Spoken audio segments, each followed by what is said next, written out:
Marxism is a philosophy and political movement that was founded in the 19th century by philosophers Karl Marx and Friedrich Engels.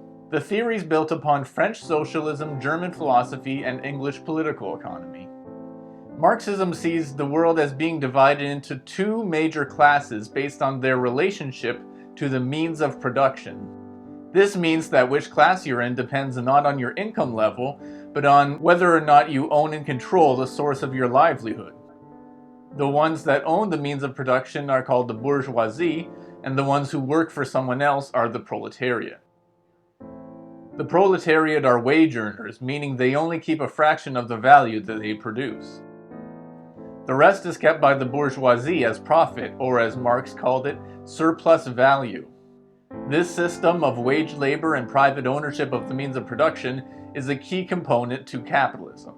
But Marx wasn't just an economist that studied capitalism, nor was he content with criticizing his fellow contemporary philosophers. He famously said that philosophers have only interpreted the world in various ways. The point is to change it. Marx lived during the Industrial Revolution, where he saw workers' movements coming up, which he thought were very historically important.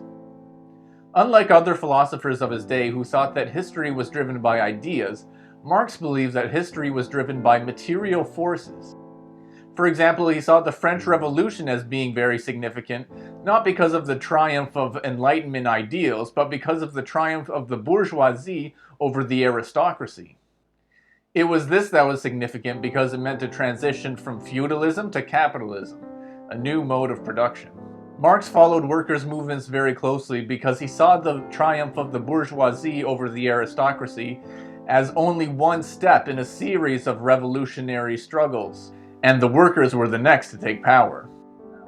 This is what led him to proclaim that the history of all existing society is the history of the class struggles. As you might have guessed, the final victory of the proletariat over the bourgeoisie would lead to socialism, a system where the economy is collectively owned and democratically planned to meet society's needs.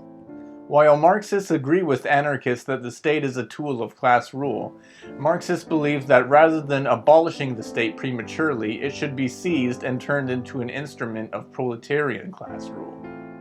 This would be necessary until automation leads to a post-scarcity society where equality and abundance of resources allow for the withering away of the state and a classless society which is now known as full communism.